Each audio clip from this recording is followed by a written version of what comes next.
A caipira fedorenta chegou. A voz de Valentina cortou o ar elegante do salão como uma navalha, e cada palavra se cravou no meu peito como um punhal. Sorri com a mesma calma com que havia enfrentado cada humilhação nos meus 55 anos e sussurrei para o garçom que passava. Diga ao gerente que Carmen Moraes quer falar com ele. Agora. O que Valentina não sabia é que o hotel onde celebrava seu noivado me pertencia, e ela estava prestes a aprender uma lição muito custosa sobre respeito. De onde você nos assiste hoje? Deixe sua cidade nos comentários e curta e se inscreva. Meu nome é Carmen Esperança Moraes, e até esta noite, minha futura nora pensava que eu era uma viúva pobre que vivia de um salário mínimo miserável. Que ironia deliciosa ela ter escolhido o meu próprio hotel para me humilhar. Valentina se exibia no seu vestido de grife cor champanhe, rodeada de suas amigas igualmente superficiais, rindo da sogra caipira que teve a audácia de aparecer na festa de noivado. O pai dela, Eduardo Drummond, um empresário da construção civil que se achava o rei da cocada preta, assentia com aprovação enquanto ela me descrevia como aquela mulher que faz faxinas. Ah, se eles soubessem. Diego, meu filho, parecia desconfortável, mas não dizia nada. Eu o havia criado para ser gentil, talvez gentil demais. Ele trabalhava como designer gráfico freela. Vivia em um apartamento modesto e acreditava sinceramente que eu sobrevivia limpando escritórios 3 vezes por semana. Era uma mentira que eu havia mantido por décadas, por uma boa razão. Mãe, Diego se aproximou, o rosto tenso. Talvez você devesse ir embora? Terminei a frase por ele, mantendo meu sorriso. Por que eu faria isso, meu filho? Acabei de chegar para conhecer a família da minha futura nora. O gerente do hotel, Santiago, apareceu ao meu lado, conforme eu havia ordenado. Era um homem elegante, de uns 40 anos, que tinha sido meu diretor de operações por 15 anos, supervisionando várias propriedades. Dona Carmen Moraes, ele disse com uma reverência quase imperceptível. Em que posso servi-la? A mudança no ambiente foi imediata. Várias pessoas viraram a cabeça, incluindo Valentina, cujo sorriso vacilou ligeiramente. Santiago vestia um terno de 15.000 e falava com a deferência reservada para a realeza ou para proprietários de redes hoteleiras. Santiago, eu disse suavemente, quero que verifique se há algum problema com a reserva desta suíte. Parece que alguns convidados não estão recebendo o serviço que merecem. Seus olhos brilharam com compreensão. Depois de 15 anos trabalhando comigo, Santiago sabia reconhecer quando Carmen Moraes estava prestes a dar uma lição. Claro, senhora. Verificarei imediatamente. Valentina se aproximou, sua curiosidade vencendo seu desdém. Perdão, a senhora conhece o gerente? Ah, minha filha. Respondi com um sorriso que não chegava aos meus olhos. A gente conhece pessoas quando passa anos trabalhando no ramo de hospitalidade. Era tecnicamente verdade, só que não mencionei que meu trabalho consistia em ser dona de uma rede de 18 hotéis de luxo espalhados pelo Brasil. Eduardo Drummond se juntou a nós, seu peito estufado de autoridade masculina. Dona Carmen, espero que se sinta confortável. Este hotel é um dos melhores de São Paulo.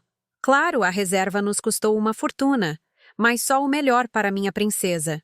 Ah, uma fortuna? Perguntei fingindo impressão. Quanto, se não for indiscrição? 5.000 reais por noite, Eduardo se gabou. Mas quando se tem sucesso nos negócios, a gente pode se permitir esses luxos. Quase ri. A suíte presidencial custava 10.000 reais por noite. Mas Santiago claramente lhes havia dado um desconto. Que homem tão atencioso. Deve ser maravilhoso ter tanto sucesso, murmurei, e Valentina bufou. Bom, nem todos podem se permitir, disse Valentina, sua voz pingando condescendência. Mas não se preocupe, dona Carmen. Diego nos contou que a senhora faz o melhor bolo de fubá da cidade. Tenho certeza de que encontrará seu lugar na família. Seu lugar, como se eu fosse um móvel que precisava ser encaixado num canto. Santiago retornou com uma pasta de couro nas mãos.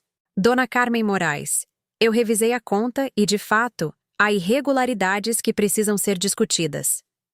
O grupo de Eduardo silenciou. Até Diego parecia confuso. Irregularidades? Perguntou Eduardo, sua voz perdendo um pouco da sua bravata. Nada com que se preocupar, eu disse suavemente. Tenho certeza de que Santiago pode resolver, não é, Santiago? Com certeza, Dona Carmen. A senhora prefere que resolvamos isso discretamente? Valentina nos olhava como se estivéssemos falando em código, o que, em certo sentido, era exatamente o que estávamos fazendo. Por enquanto, respondi. Mas garanta que todos os convidados recebam o melhor serviço. Esta é, afinal, uma ocasião muito especial. Meu telefone vibrou com uma mensagem da minha assistente.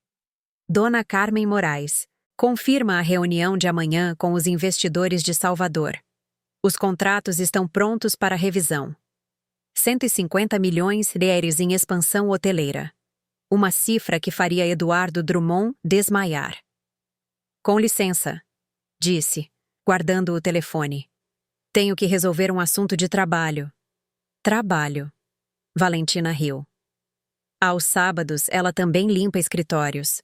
Desta vez, eu não pude evitar. Ri. Uma risada genuína, calorosa, cheia de segredos que esta menina mimada não podia nem imaginar. Ah, minha filha, eu disse. Você não tem a menor ideia. 25 anos atrás, eu não era Carmen Moraes, dona de uma rede hoteleira. Eu era Carmen Esperança Lopes, uma viúva de 30 anos com um filho de 3 anos e exatamente 50 zéus na bolsa. Meu marido, Roberto, havia morrido em um acidente de trabalho na construção civil, deixando-me com uma hipoteca impagável e um bebê para alimentar. As opções para uma mulher jovem sem educação formal eram limitadas. Fábrica de confecção, trabalho de diarista ou algo pior. Escolhi ser diarista porque me permitia levar Diego comigo. Minha primeira empregadora foi Esperança Moraes Vasconcelos, uma viúva sem filhos de 75 anos que vivia sozinha em uma mansão de 20 cômodos nos Jardins. Ela era dura, mas justa, e por alguma razão, afeiçoou-se a mim. Carmen, ela me disse um dia, enquanto eu limpava sua coleção de cristais Baccarat. Você tem cérebro, por que não o usa? Ela havia notado que eu reorganizava sua casa de forma mais eficiente, que sugeria melhorias na gestão de seus gastos domésticos, que inclusive havia renegociado seus contratos de terceirizados para economizar dinheiro. Eu não tive oportunidades para estudar, Dona Esperança, respondi honestamente. As oportunidades não são dadas, minha filha, são criadas. Esperança havia herdado do marido uma pequena imobiliária e um hotel de 20 quartos no centro de São Paulo. O hotel estava fechado há anos porque ela não sabia como administrá-lo. Sabe o que eu mais gosto em você, Carmen? Ela me perguntou um dia enquanto tomávamos café no jardim. Diego dormia nos meus braços depois de ter brincado com as flores. Não sei, senhora. Você observa tudo. Quando limpa um quarto, nota se o ar-condicionado está fazendo barulho, se a lâmpada está piscando, se as cortinas estão desbotadas. Quando cozinha, calcula exatamente o quanto precisa comprar para não desperdiçar. E quando cuida do seu filho, nunca perde a paciência, mesmo quando está exausta. Era verdade. Eu havia aprendido desde criança que os detalhes faziam a diferença entre sobreviver e prosperar.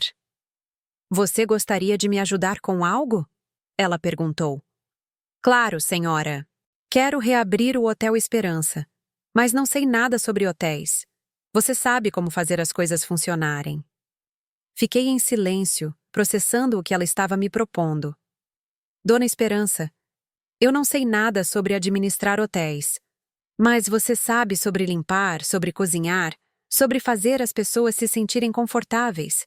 Isso é 80% do que um bom hotel precisa. Toestenem. Ela me ofereceu algo que mudaria minha vida para sempre. Ser administradora do hotel, morar lá com Diego e receber não apenas um salário, mas uma porcentagem dos lucros. Por que a senhora faria isso por mim? Perguntei desconfiada, depois de uma vida de promessas quebradas. Seus olhos se encheram de lágrimas. Porque eu nunca tive uma filha, Carmen. E porque vejo em você o que eu fui há 50 anos. Uma mulher com mais força do que ela mesma acredita. O Hotel Esperança era um desastre. Encanamentos quebrados, lençóis amarelados, carpetes manchados e um sistema elétrico que parecia conspirar contra nós. Mas tinha boa estrutura. Tetos altos, janelas enormes e uma localização perfeita perto do centro histórico. Durante 6 meses, trabalhei 16 horas por dia. Aprendi a conversar com empreiteiros, a negociar preços com fornecedores, a treinar pessoal. Diego crescia entre os quartos em renovação, aprendendo a andar por corredores que cheiravam a tinta fresca e desinfetante. Esperança me observava trabalhar com uma mistura de orgulho e espanto. Carmen, ela me disse uma noite enquanto revisávamos os livros contábeis em seu escritório improvisado. Você tem um dom. Um dom para fazer as pessoas se sentirem em casa. Os funcionários a respeitam porque você trabalha mais duro do que qualquer um deles. Os hóspedes confiam em você porque veem que você realmente se importa com o conforto deles. Ela tinha razão. Eu havia descoberto que tinha instinto para o negócio de hospitalidade. Sabia quando um hóspede precisava de solidão e quando precisava de conversa. Sabia quais amenities justificavam o preço e quais eram apenas gastos desnecessários. O hotel reabriu após 8 meses de intensas reformas. Nossa primeira semana tivemos 60% de ocupação, algo quase impossível para um hotel que acabava de reabrir. Como você fez isso? Perguntou Esperança, estudando os números com incredulidade. Atenção pessoal, respondi. Cada hóspede é tratado como se fosse o único que importa. Ao final do primeiro ano, o Hotel Esperança havia recuperado seu investimento e gerado lucros suficientes para que eu comprasse um pequeno apartamento para Diego e para mim. Mas Esperança tinha outros planos. Carmen, ela me disse no meu aniversário de 31 anos. Quero lhe deixar o hotel. Fiquei sem palavras. Dona Esperança, a senhora não pode. Sim, posso e vou, mas com uma condição. Qual? Que você mude seu sobrenome para Moraes. Quero que você seja oficialmente minha filha. Nesse dia, Carmen Lopes morreu. Nasceu Carmen Moraes, e com ela, um império que Valentina Drummond estava prestes a descobrir da maneira mais humilhante possível. Esperança morreu 3 anos depois, tranquila em seu sono, após ver como transformei o Hotel Esperança no destino preferido de São Paulo. Ela me deixou não apenas o hotel, mas também sua imobiliária e um fundo de investimento que eu nem sequer sabia que existia. Pela primeira vez na minha vida, eu tinha dinheiro real, não apenas para sobreviver, mas para crescer. Diego, agora com 6 anos, brincava no lobby do hotel depois da escola enquanto eu trabalhava. Os funcionários o adoravam, e os hóspedes regulares o conheciam pelo nome. Era um menino feliz, seguro, rodeado de amor e estabilidade. Mas eu tinha fome demais. Não por ganância, mas por segurança. Havia vivido anos demais a um desastre da ruína para me contentar com apenas um hotel. Mãe, Diego me disse uma tarde enquanto comíamos no restaurante do hotel. Por que a senhora trabalha tanto? Era uma pergunta que me perseguia. Eu estava construindo um futuro ou fugindo de um passado? Para que você nunca tenha que se preocupar com dinheiro, meu filho? Respondi. Mas a gente já tem dinheiro. A gente tem o hotel. Ele tinha razão, é claro, mas não entendia como a segurança pode ser frágil. Uma recessão econômica, um desastre natural, uma pandemia, qualquer coisa podia destruir tudo o que eu havia construído. Minha segunda oportunidade chegou em forma de um hotel falido em Búzios. O Hotel Marisol havia sido luxuoso nos anos 60, mas décadas de má gestão o haviam transformado em uma sombra da sua antiga glória. Carmen, meu advogado me disse, é um investimento muito arriscado. O hotel precisa de reformas completas, e Búzios já tem muita concorrência. Exatamente por isso é uma oportunidade, respondi. Eu sabia algo que ele não sabia. Búzios estava prestes a explodir como destino turístico internacional. Os rumores na indústria hoteleira falavam de investimentos maciços em infraestrutura, novos voos diretos e campanhas publicitárias governamentais.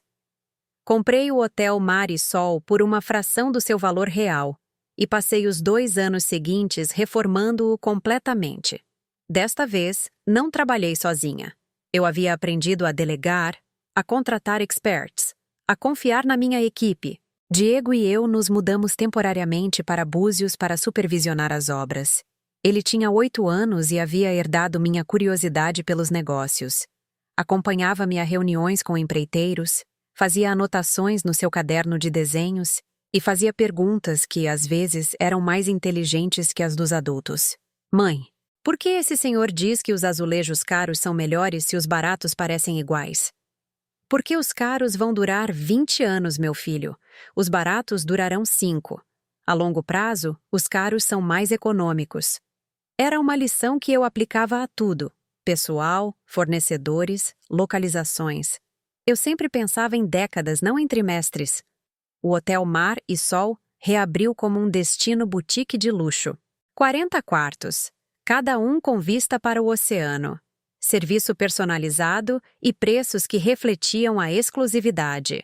A ocupação no primeiro ano foi de 85%, algo extraordinário para um hotel recém-reformado.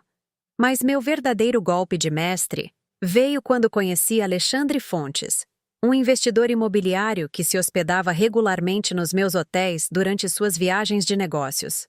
Carmen, ele me disse durante um jantar no restaurante do Mar e Sol: "Você tem algo que muito poucos empresários têm."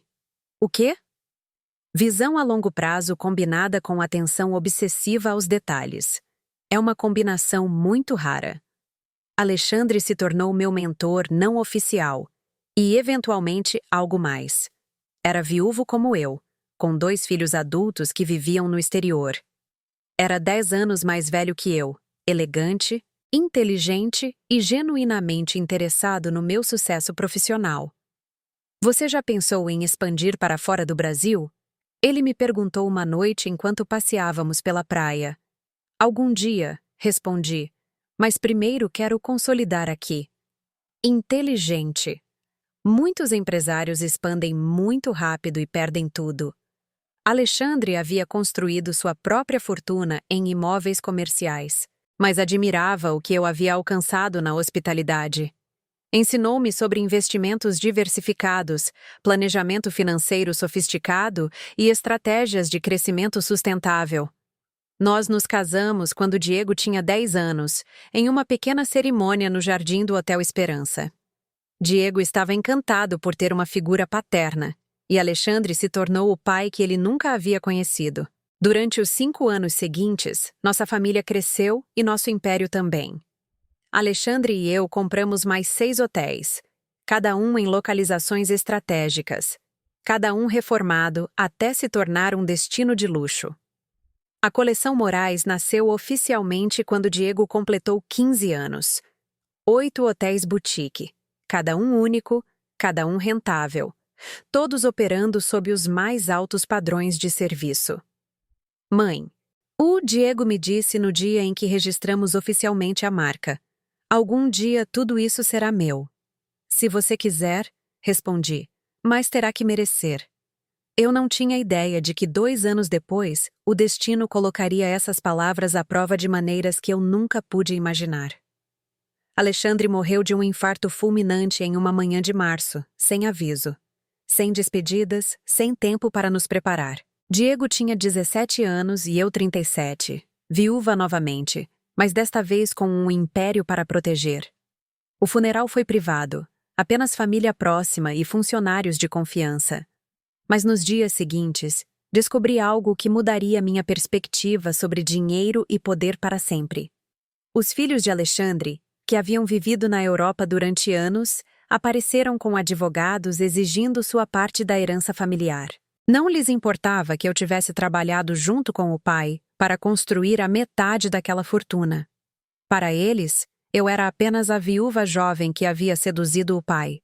A batalha legal durou 2 anos e me custou uma fortuna em honorários de advogados. No final, consegui conservar meus hotéis e a metade dos bens que Alexandre e eu havíamos adquirido juntos. Mas a experiência me ensinou uma lição brutal. No mundo dos verdadeiramente ricos, você é sempre vulnerável. Foi então que tomei a decisão que definiria o resto da minha vida: manter minha riqueza em segredo absoluto. Diego, eu disse ao meu filho na noite da sua formatura do ensino médio: precisamos conversar sobre o seu futuro. Ele tinha 18 anos. Era bonito como o pai, inteligente como sua mãe adotiva Esperança e completamente alheio ao fato de que era milionário. A senhora quer que eu estude administração hoteleira? Ele me perguntou, assumindo que eu gostaria que ele seguisse meus passos. Quero que você estude o que te apaixona, respondi. Mas há algo mais importante que você precisa entender. Por anos, eu havia lutado com esta decisão. Como criar um filho rico sem arruiná-lo? Como ensiná-lo o valor do trabalho sem mentir sobre nossa situação financeira? Meu filho, o dinheiro muda as pessoas. Não apenas quem o tem, mas também aqueles que o cercam. Quero que você conheça as pessoas por quem elas realmente são, não pelo que podem obter de você. Diego me olhava com aquela expressão que havia aperfeiçoado durante a adolescência. Interesse fingido, misturado com impaciência real. Mãe, onde a senhora quer chegar? Quero dizer que vamos manter em segredo a nossa situação financeira, até você ter a maturidade suficiente para administrá-la responsavelmente. Ele se endireitou na cadeira, finalmente prestando atenção total. O que quer dizer com manter em segredo? Quero dizer que o mundo, incluindo qualquer garota com quem você sair, pensará que somos uma família de classe média, que eu trabalho como gerente de um hotel, não como dona de 8. Por quanto tempo? Até você me provar que pode ter relacionamentos genuínos baseados em quem você é, não no que você tem. Diego estudou design gráfico como havia desejado, em uma universidade pública. Vivia em um apartamento modesto que eu lutava para pagar com o meu salário de administradora. Tinha um trabalho de meio período em uma cafeteria para cobrir seus gastos pessoais. Para o mundo exterior, éramos Carmen e Diego Moraes, uma viúva trabalhadora e seu filho universitário responsável. A realidade era muito diferente. A coleção Moraes havia crescido para 18 propriedades. Eu tinha investimentos em imóveis comerciais, um portfólio diversificado de ações e dinheiro suficiente no banco para não trabalhar nunca mais, se não quisesse. Mas toda manhã eu me levantava, vestia roupas modestas compradas no centro da cidade e ia trabalhar administrando o Hotel Esperança. Santiago, agora meu diretor de operações, mantinha a fachada perfeitamente. Para os demais funcionários, eu era Carmen, a gerente rigorosa, mas justa, que havia trabalhado ali por anos. Nos fins de semana, eu limpava casas para ganhar dinheiro extra. Na verdade, eu supervisionava discretamente as operações dos meus outros hotéis, sempre vestida como uma diarista, sempre mantendo meu perfil baixo. Diego se formou com honras, conseguiu emprego em uma agência de design pequena e começou a construir sua própria carreira.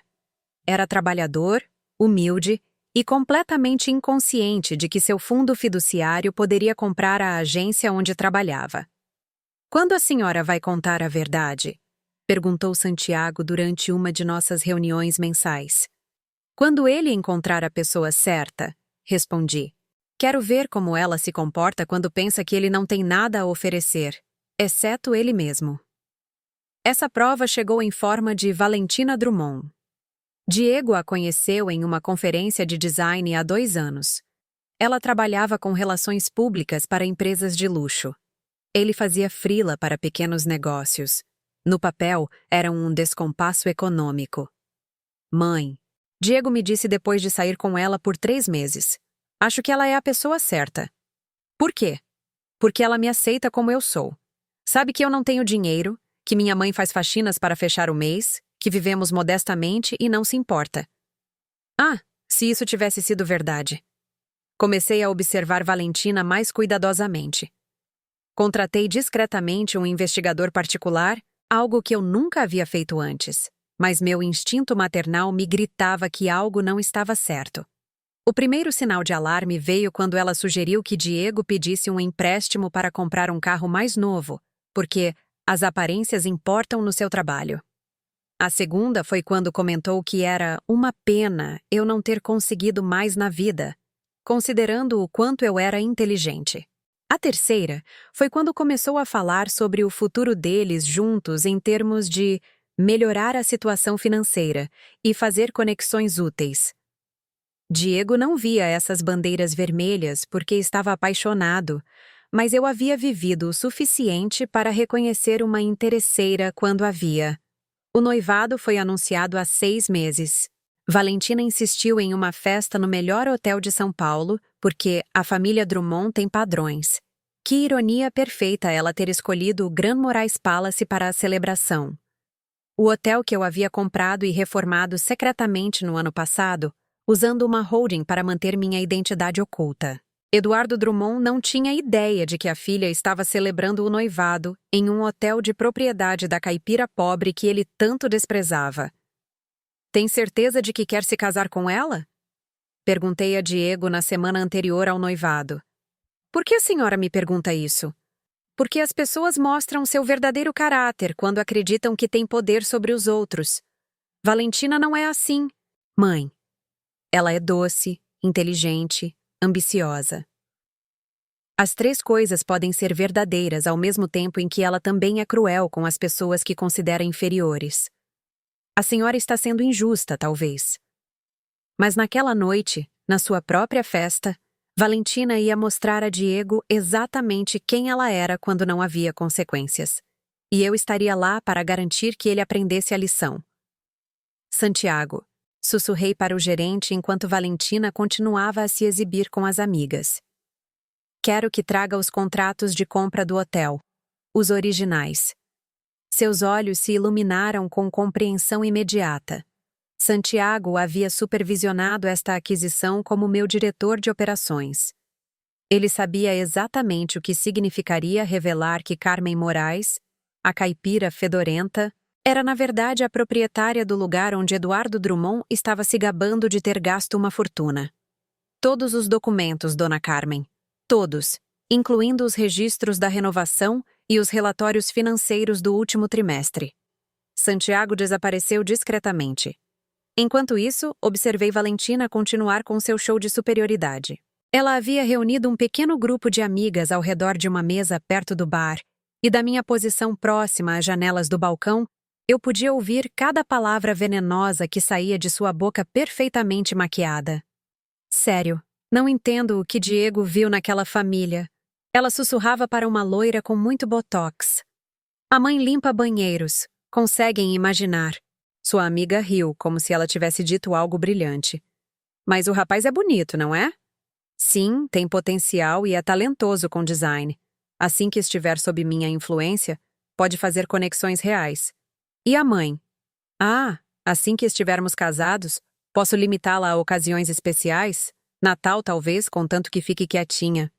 Senti uma familiar pontada de fúria fria. O mesmo sentimento que tive quando os enteados de Alexandre tentaram me roubar meu trabalho, mas desta vez era diferente. Desta vez eu tinha todas as cartas. Peguei meu telefone e revisei as gravações que meu investigador particular havia conseguido. As mensagens de texto entre Valentina e sua amiga Sofia eram devastadoras. O profissional havia conseguido acesso através de um ex-funcionário descontente da empresa de relações públicas, onde Valentina trabalhava. Diego se aproximou da noiva, obviamente incomodado com a direção da conversa. Valentina, podemos conversar um momento? Claro, amor. A voz dela mudou instantaneamente para aquela doçura artificial que ela usava quando ele estava perto. Aconteceu alguma coisa? É sobre a minha mãe. Alguns dos seus comentários. Que comentários? A expressão dela era a imagem perfeita da inocência fingida. Pobre Diego. Ele era tão bom que não conseguia reconhecer a manipulação, mesmo quando a tinha na frente dos olhos. Santiago reapareceu com uma pasta de couro preta. Os documentos que a senhora solicitou, Dona Carmen Moraes. Desta vez, quando ele disse meu nome, o fez com volume suficiente para que vários convidados próximos o escutassem. Eduardo Drummond, que estava contando a alguém sobre seus investimentos de sucesso, virou-se para nós. Perdão? Eduardo caminhou em nossa direção, seu rosto mostrando o primeiro sinal de confusão. Dona Carmen, a senhora conhece o gerente? Ah, Eduardo, respondi com meu sorriso mais doce. Santiago e eu temos uma relação de trabalho muito próxima. Abri a pasta e fingi revisar os papéis, embora soubesse cada cifra de memória. Santiago, vejo que os números do último trimestre estão excelentes. 92% de ocupação. Está correto? Sim, senhora. Um dos nossos melhores trimestres desde que a senhora adquiriu a propriedade.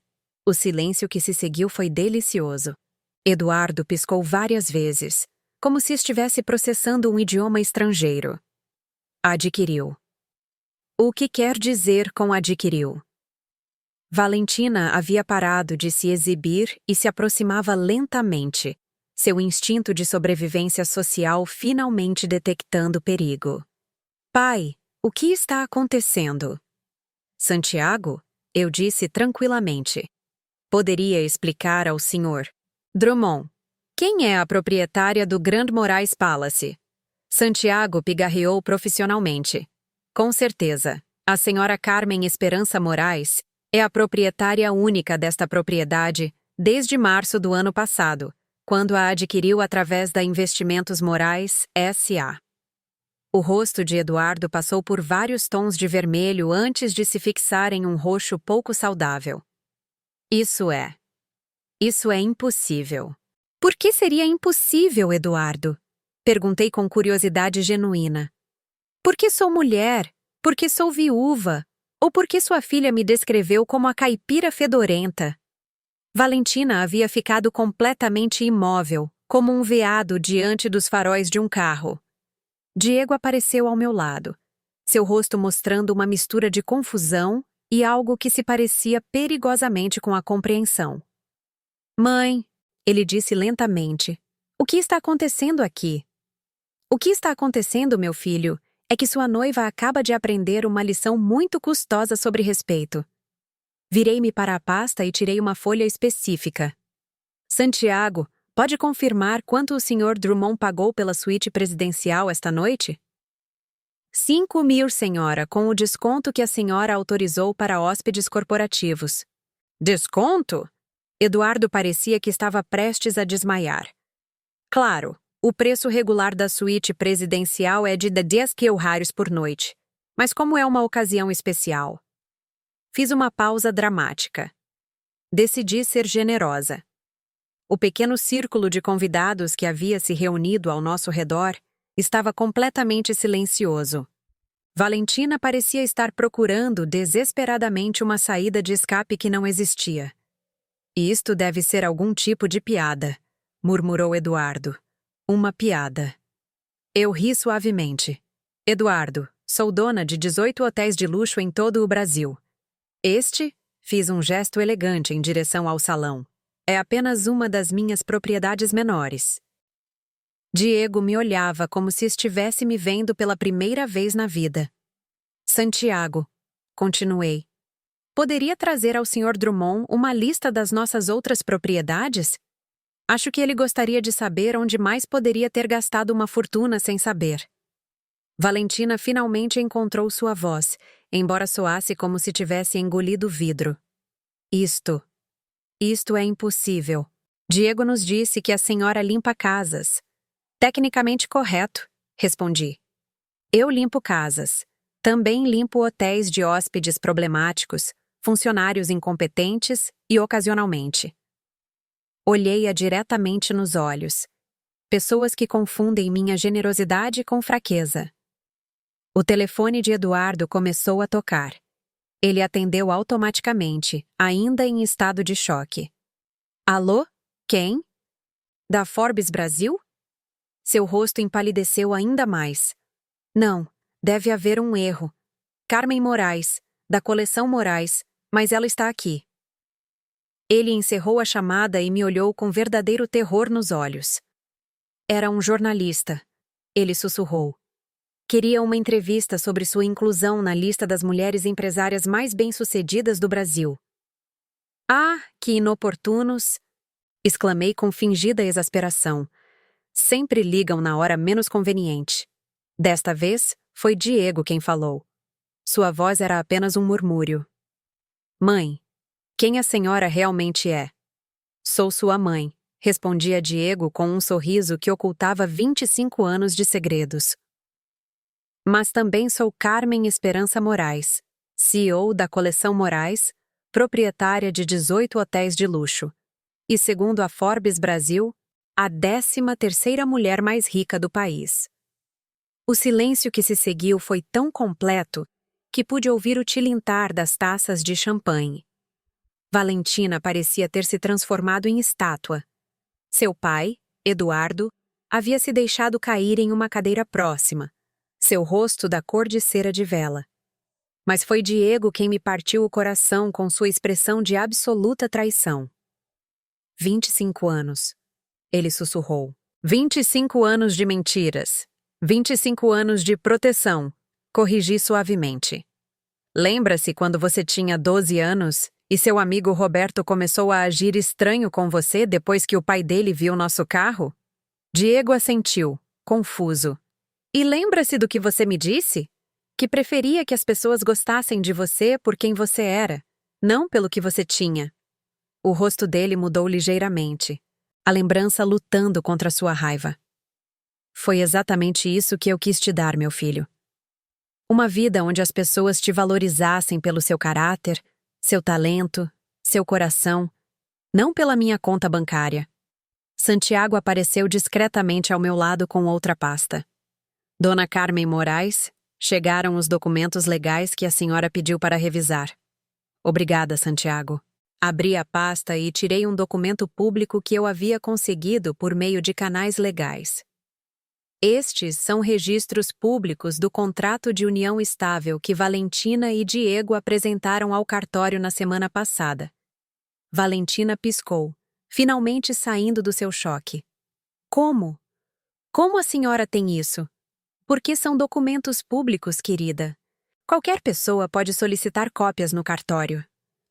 Diego me olhou com incredulidade. A senhora estava investigando nossos documentos legais? Eu estava te protegendo, como fiz a vida toda. Entreguei o documento a Diego. Leia a cláusula sobre divisão de bens. Diego leu em voz alta, sua voz ficando mais tensa a cada palavra. Caso se comprove que qualquer das partes possua bens avaliados em mais de 5 milhões de reais não declarados previamente, a outra parte terá direito a 50% de todos os ativos. Valentina empalideceu. Eu não sabia exatamente como estava redigido. Não sabia? Perguntei com curiosidade genuína.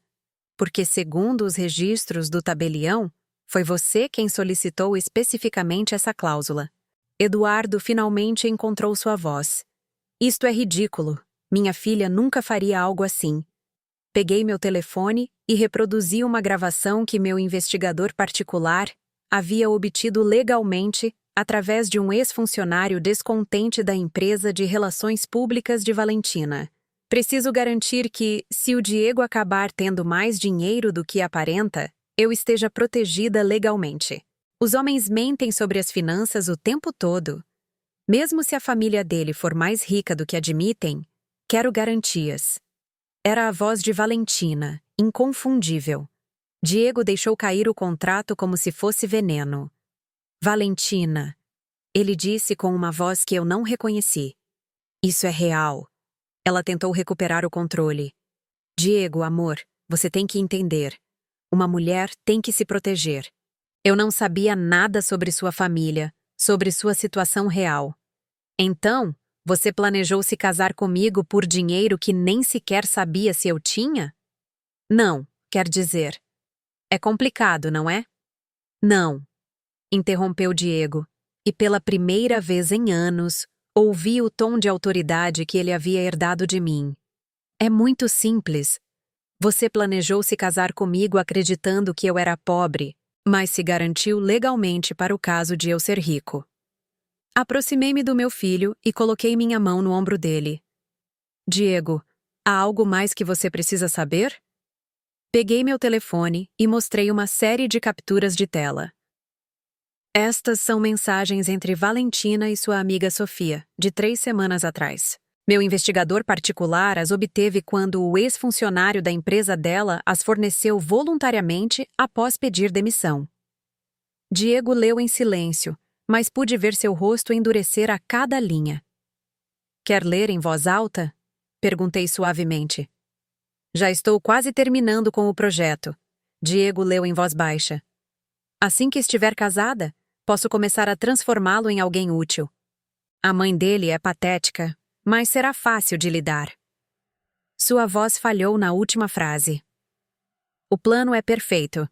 Depois do casamento, eu o convenço a nos mudarmos para São Paulo, onde ele possa fazer contatos reais. A velha caipira pode ficar por aqui. Eduardo se levantou da cadeira, cambaleando. Valentina, diga-me que isso não é real. Mas Valentina havia recuperado a compostura, e o que saiu foi a mulher real, sem máscaras. E se for?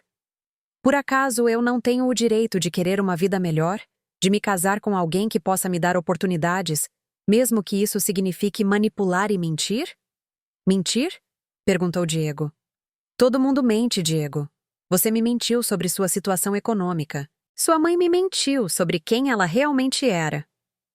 Eu nunca menti, disse Diego firmemente. Eu acreditava genuinamente que éramos classe média trabalhadora. E eu nunca menti sobre meu caráter, acrescentei. Menti sobre meu dinheiro para proteger meu filho exatamente deste tipo de pessoa.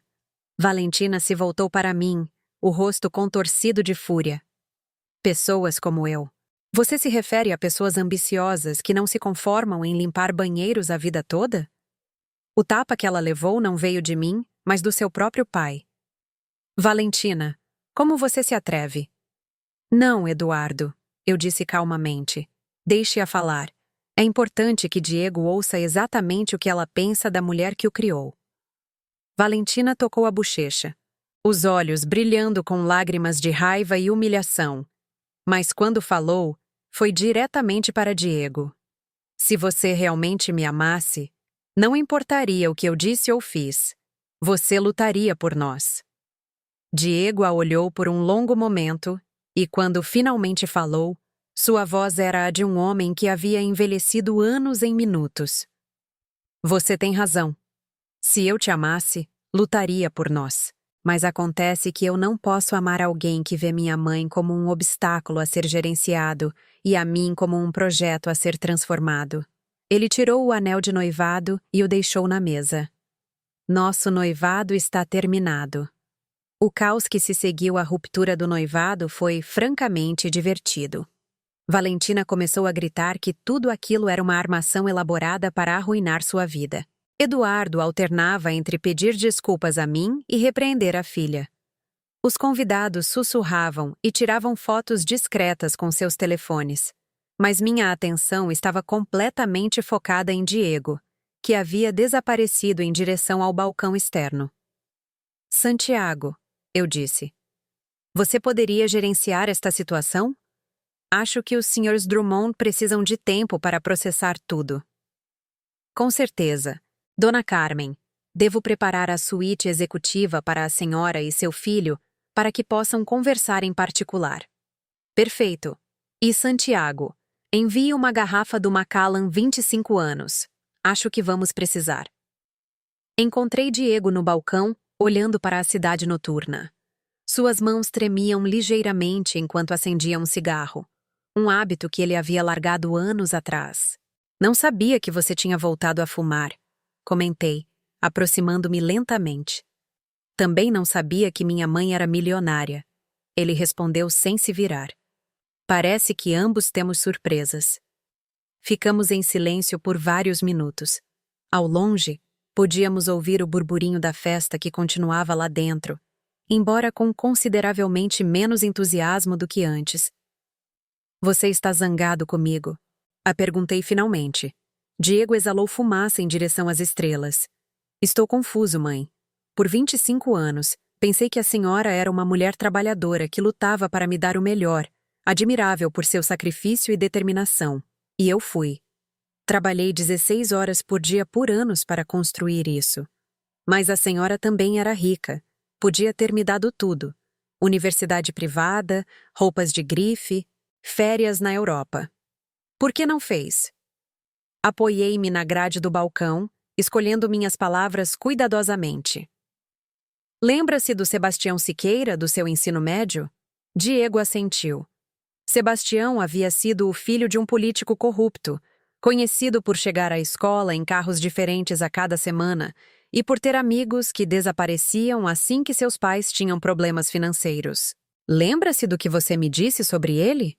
Que era um idiota mimado que não tinha personalidade real porque nunca tinha tido que desenvolver uma. Exato. E que os únicos relacionamentos dele eram transacionais. Diego apagou o cigarro no cinzeiro do balcão. Então, toda a minha vida foi um experimento social? Não, meu filho. Sua vida foi uma vida real, com lutas reais, conquistas reais, relacionamentos reais.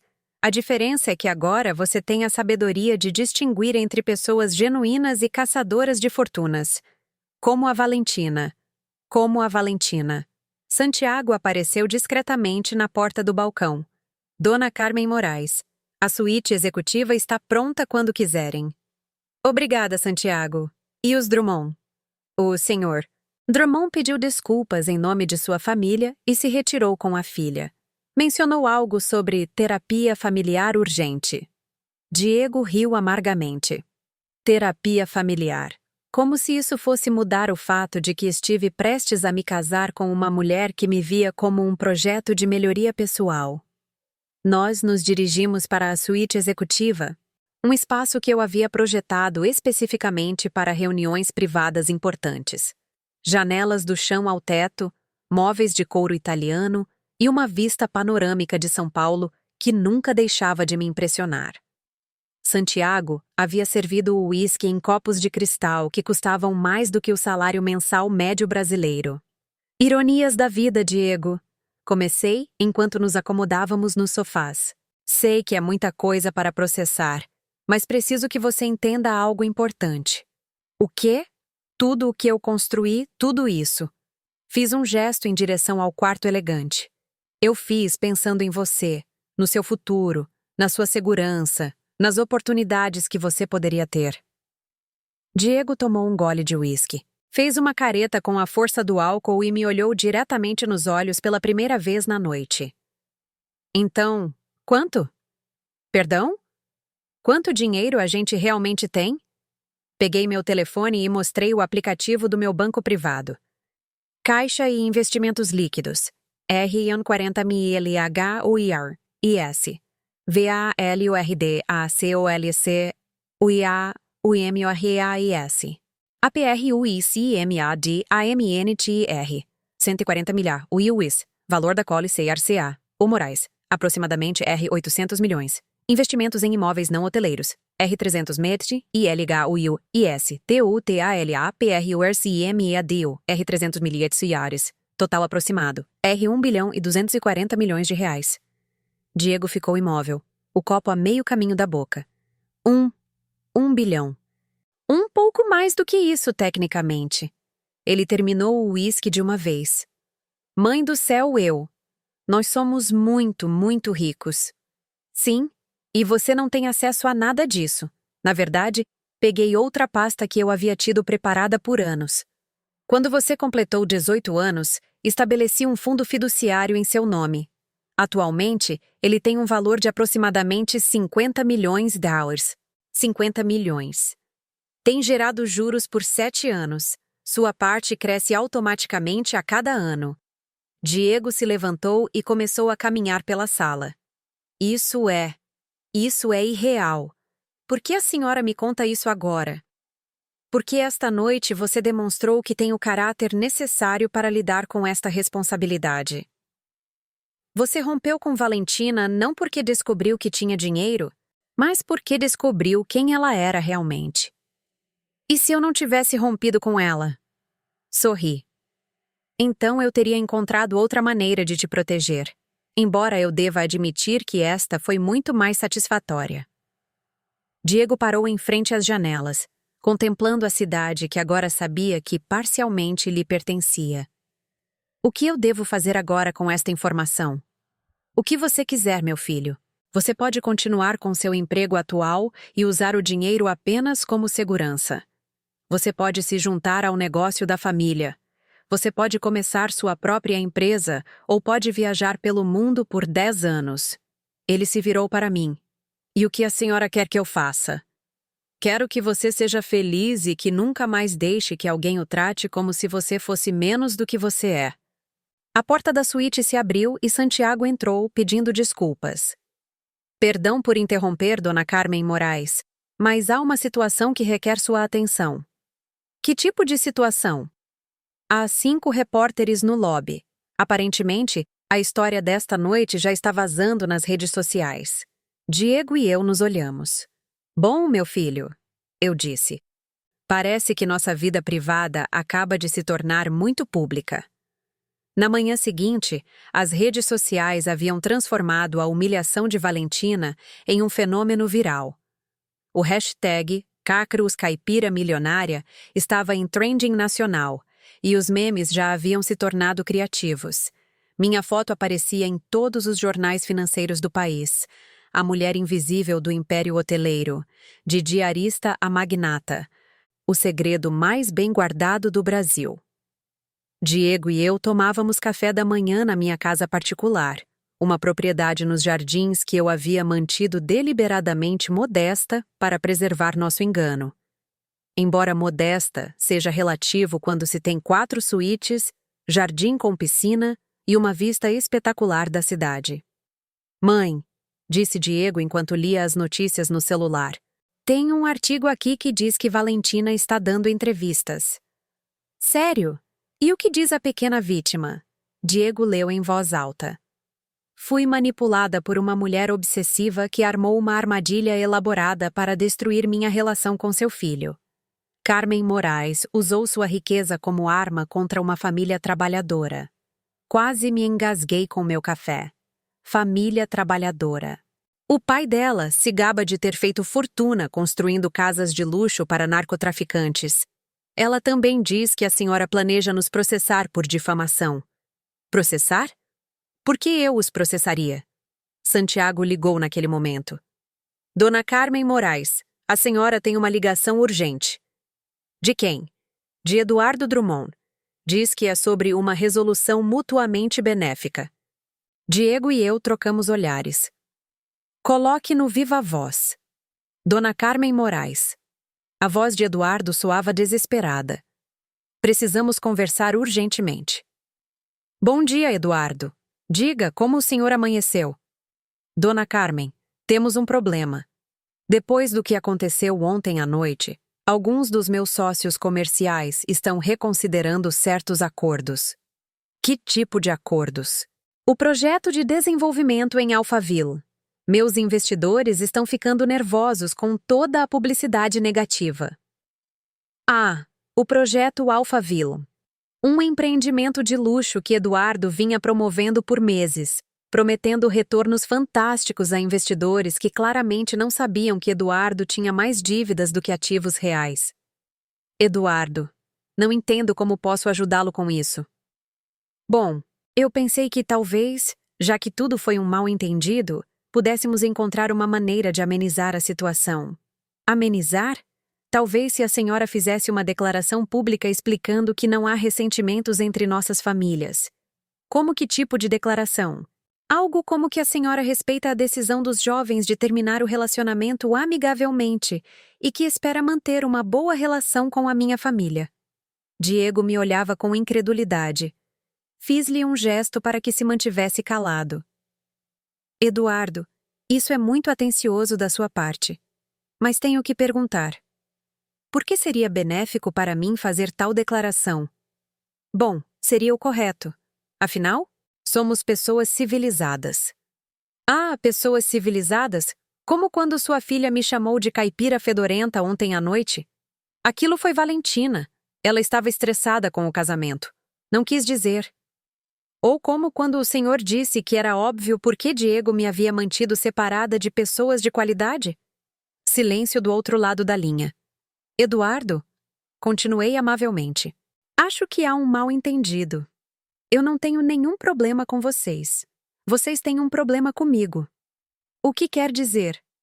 Quero dizer que ontem à noite vocês insultaram, humilharam e desdenharam uma mulher que, por acaso, é consideravelmente mais poderosa do que vocês. E agora enfrentam as consequências sociais e comerciais dessas decisões. Mas a senhora se apresentou como uma pessoa comum. Eu me vesti modestamente e fui respeitosa. Em momento algum menti sobre quem eu era. Vocês assumiram, julgaram e agiram com base nesses preconceitos. Diego estava sorrindo abertamente agora. Dona Carmen Moraes, por favor, a senhora tem que entender minha posição. Eu entendo perfeitamente sua posição, Eduardo. O senhor está desesperado porque seus investidores descobriram que insultou publicamente uma das empresárias mais bem-sucedidas do país e agora duvidam do seu julgamento comercial. Então, a senhora vai nos ajudar? Eu vou te ajudar, Eduardo. Sério. Sim, vou te ajudar ensinando-lhe algo muito valioso sobre o respeito. Eu desliguei o telefone. Diego explodiu em gargalhadas. Mãe, a senhora é diabólica. Não sou diabólica, meu filho. Sou educativa. Meu telefone tocou outra vez. Desta vez, era minha assistente pessoal. Carmen, você tem 12 pedidos de entrevista, incluindo um do SBT, e o prefeito quer se reunir com você para discutir investimentos municipais e a Associação de Empresários de São Paulo a convidou para dar o discurso principal em sua conferência anual. A mesma associação que nunca me convidou para evento algum quando pensavam que eu era uma gerente de hotel. A mesma. Recuse tudo por enquanto, exceto uma coisa. O quê? Aceite a entrevista com o programa de fofoca das 15h, aquele que a Valentina assiste religiosamente. Diego me olhou com curiosidade. Mãe, o que a senhora está planejando? Nada elaborado, meu filho. Só quero esclarecer alguns pontos sobre respeito, dignidade e as consequências de julgar mal as pessoas. A senhora vai destruir Valentina publicamente? Sorri. Não preciso destruí-la, Diego. Ela já se destruiu sozinha. Eu só vou garantir que a lição seja clara para qualquer um que esteja considerando se comportar de maneira semelhante. E Eduardo? Eduardo vai aprender que no mundo dos negócios, reputação é tudo, e que insultar seus pares tem consequências que vão muito além de um pedido de desculpas constrangido. Meu telefone vibrou com uma mensagem de Santiago. Dona Carmen Moraes, acaba de chegar uma ação judicial de Valentina Drummond alegando manipulação emocional intencional e pedindo compensação por danos reputacionais. Mostrei a mensagem a Diego.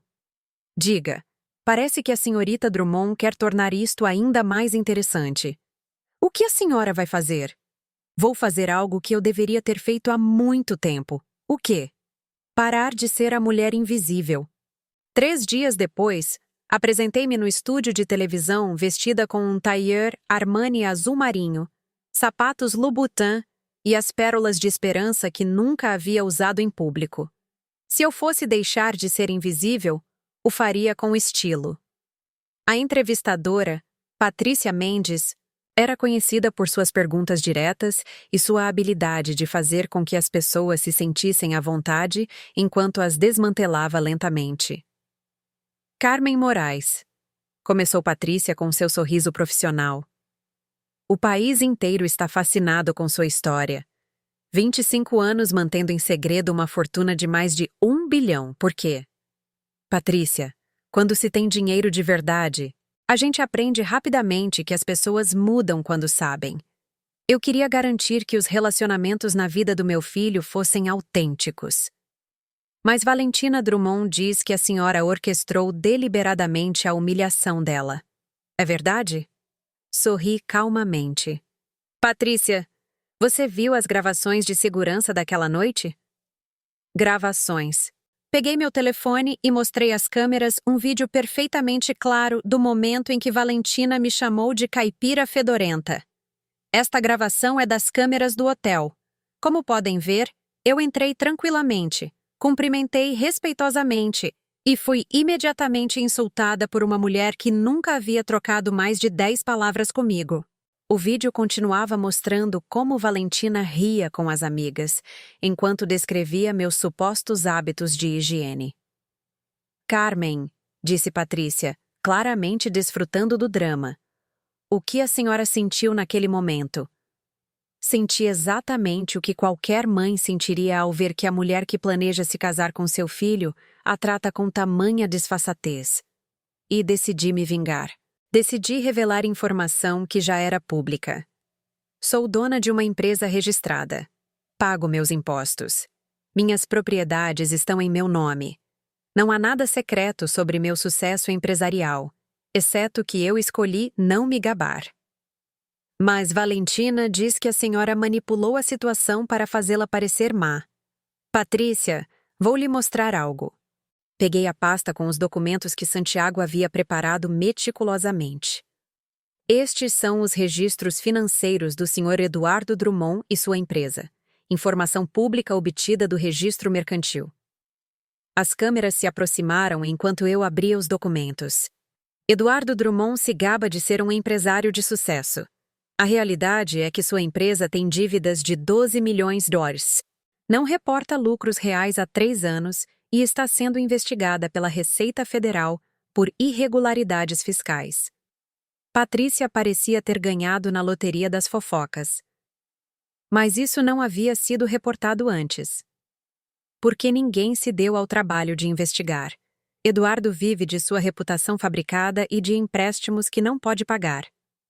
E a senhora sabia disso durante a festa.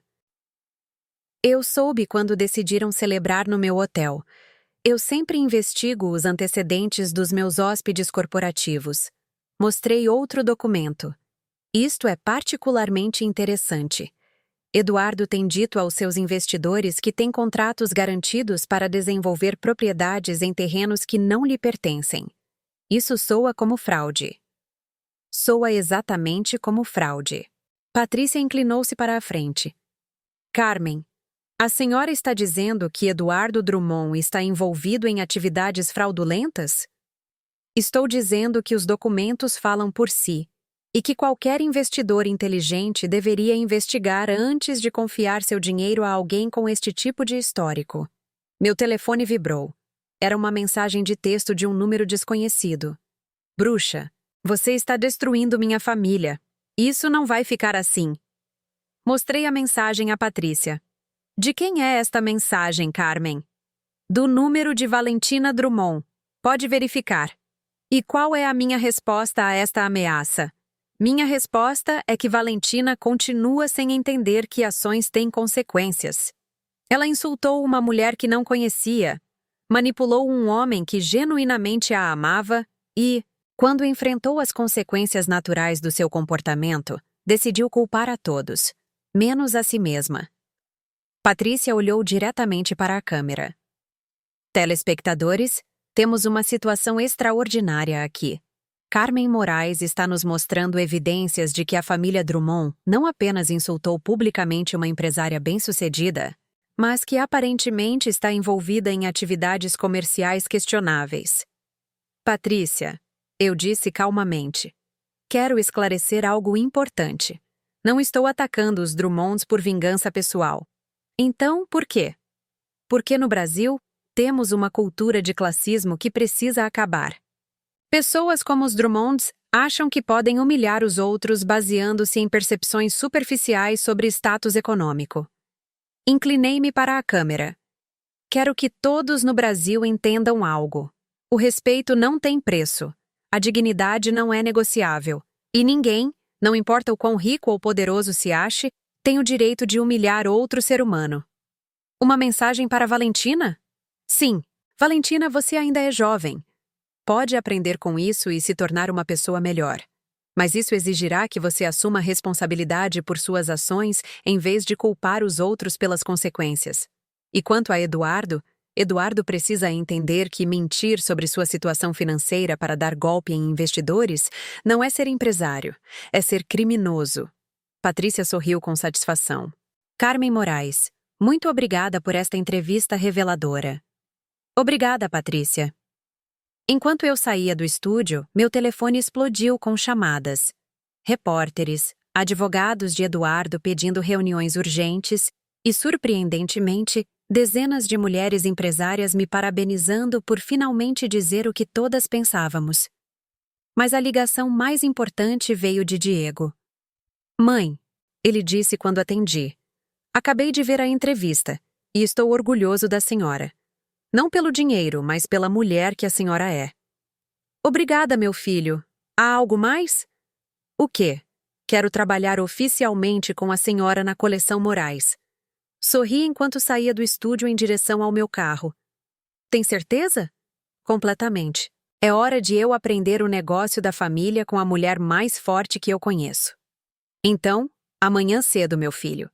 Temos um império para gerenciar. 6 meses depois, a coleção Moraes tinha crescido para 23 propriedades. Diego havia demonstrado ter um talento natural para o design de espaços hoteleiros e, juntos, havíamos criado uma nova linha de hotéis boutique focados na hospitalidade brasileira autêntica. Eduardo Drummond estava na cadeia aguardando julgamento por fraude a investidores. Seu caso havia se tornado emblemático da corrupção empresarial no Brasil. Valentina havia desaparecido do olho público depois que 3 ex-namorados diferentes vieram a público para declarar sobre suas tentativas de manipulação financeira. Mas o mais importante era que Diego havia encontrado o amor real. Mãe, ele me disse enquanto revisávamos os planos para nosso próximo hotel em Fernando de Noronha. Quero te apresentar alguém. Outra noiva. Uma mulher extraordinária. É arquiteta especializada em construção sustentável. Eu a conheci em uma conferência sobre turismo responsável. E ela sabe quem nós somos? Diego corou. Sabe exatamente quem nós somos. E quando eu contei toda a história de Valentina, a reação dela foi me perguntar por que eu demorei tanto para terminar com ela. Eu já gostei dessa garota. O nome dela é Marina Caminha. Ela vem de uma família de artesãos do Ceará. Construiu sua firma de arquitetura do zero, especializando-se em projetos que respeitam as tradições locais. E o que ela acha do nosso dinheiro? Ela diz que o que mais a atrai em mim é que tive a oportunidade de ser um filhinho de papai mimado, e meus pais escolheram fazer algo melhor comigo. Marina chegou naquela tarde para me conhecer oficialmente. Era uma mulher bonita de uns 30 anos, com cabelo preto comprido, trançado com fitas coloridas, olhos inteligentes e um sorriso que iluminava toda a sala. Dona Carmen Moraes, ela me disse com respeito genuíno. É uma honra conhecer a mulher que criou o homem mais autêntico que eu conheci. Por favor, me chame de Carmen e diga-me, Marina, o que você realmente pensa da nossa situação familiar? Marina soltou uma risada genuína e calorosa. Eu penso que a senhora é uma mãe brilhante. Na minha comunidade, no Ceará, vimos o que acontece quando os jovens têm dinheiro demais sem caráter. Diego tem tanto dinheiro quanto caráter porque a senhora garantiu que ele desenvolvesse o segundo, antes de dar acesso ao primeiro. E não te incomoda que tenhamos mantido o segredo por tanto tempo? Por que me incomodaria? Vocês não me deviam explicações sobre sua vida privada. Mas agora que conheço a história, eu entendo por que Diego é tão cuidadoso com os relacionamentos e por que valoriza tanto a autenticidade. Durante o jantar, Marina me contou sobre seus projetos, hotéis ecológicos que empregavam artesãos locais, centros comunitários que preservavam tradições culturais, moradias sustentáveis para famílias de baixa renda. Marina, eu disse enquanto tomávamos café no jardim, você já pensou em expandir seu trabalho? Como? A coleção Moraes está planejando 5 novos hotéis em comunidades tradicionais. Precisamos de uma arquiteta que entenda como criar luxo sem destruir a cultura. Seus olhos brilharam. Vocês estão falando sério?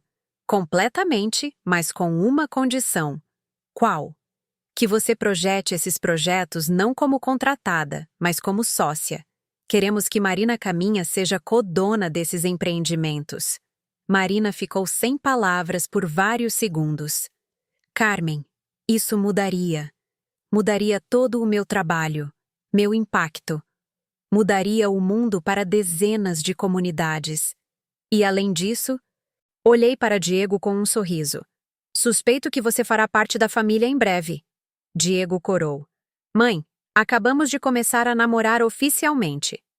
Meu filho, tenho 55 anos e vi mundo o suficiente para reconhecer o amor real quando o vejo. Marina pegou a mão de Diego. Dona Carmen Moraes, Carmen, eu não sei o que dizer. Diga sim e que está pronta para nos ajudar a construir algo maior que hotéis. O que quer dizer?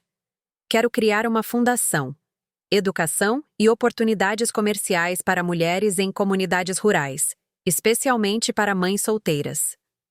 Era algo em que eu vinha pensando desde a humilhação de Valentina. Quantas mulheres extraordinárias existiam no Brasil, limitadas apenas pela falta de oportunidades, e não de talento? A Fundação Esperança Moraes, em honra à mulher que me ensinou que as oportunidades não são dadas, são criadas. Marina tinha lágrimas nos olhos. Sim, para tudo. Sim. 3 meses depois, Diego e Marina anunciaram seu noivado durante a inauguração do nosso primeiro hotel comunitário em Recife. A cerimônia foi simples, mas linda, com artesãos locais compartilhando seus trabalhos, crianças cantando canções tradicionais e uma sensação de que estávamos construindo algo mais importante do que um negócio. Santiago se aproximou durante a festa. Dona Carmen Moraes, há algo que a senhora precisa ver. Ele me mostrou o telefone. Era um artigo sobre Valentina em uma revista de fofoca. Ex-noiva de herdeiro milionário se casa com um empresário da construção em Las Vegas. A foto mostrava Valentina com um homem mais velho, obviamente rico, obviamente desesperado para impressionar uma mulher jovem. A senhora acha que ela aprendeu alguma coisa? Perguntou Santiago. Aprendeu que há mais homens ricos no mundo, respondi. Mas tudo bem. Algumas pessoas precisam de múltiplas lições antes de mudar. E Eduardo? Eduardo vai passar os próximos 5 anos na prisão aprendendo sobre consequências. Quando sair, talvez seja uma pessoa melhor. Naquela noite, enquanto eu observava Diego e Marina dançarem sob as estrelas nordestinas, rodeados de pessoas que os amavam por quem eram, não pelo que tinham, senti uma satisfação profunda. Eu não havia destruído a família Drummond por vingança. Eu os havia exposto às consequências naturais de suas próprias ações. Mas o mais importante, eu havia criado um filho que sabia distinguir entre amor real e manipulação, entre respeito genuíno e adulação interesseira. Meu telefone vibrou com uma mensagem de um número desconhecido. Dona Carmen Moraes, sou Sofia Arruda, repórter de investigação. Estou escrevendo um livro sobre mulheres empresárias que mudaram o Brasil em segredo. Gostaria de contribuir? Respondi. Por favor, ligue para o meu escritório. Mas o segredo não existe mais. Agora estamos mudando o Brasil à vista de todos. Porque depois de 25 anos de ser invisível, eu havia descoberto algo melhor do que o anonimato. Usar meu poder para criar oportunidades reais para outras mulheres que, como eu, um dia tiveram mais força do que elas mesmas acreditavam. A caipira fedorenta havia desaparecido para sempre. Em seu lugar, ficava Carmen Esperança Moraes, empresária, filantropa, mãe orgulhosa e uma mulher que finalmente entendia que o verdadeiro poder não está no dinheiro que você tem, mas no impacto positivo que você pode criar com ele. E essa, definitivamente, era uma lição que valia mais do que qualquer humilhação que eu tivesse suportado para aprendê-la.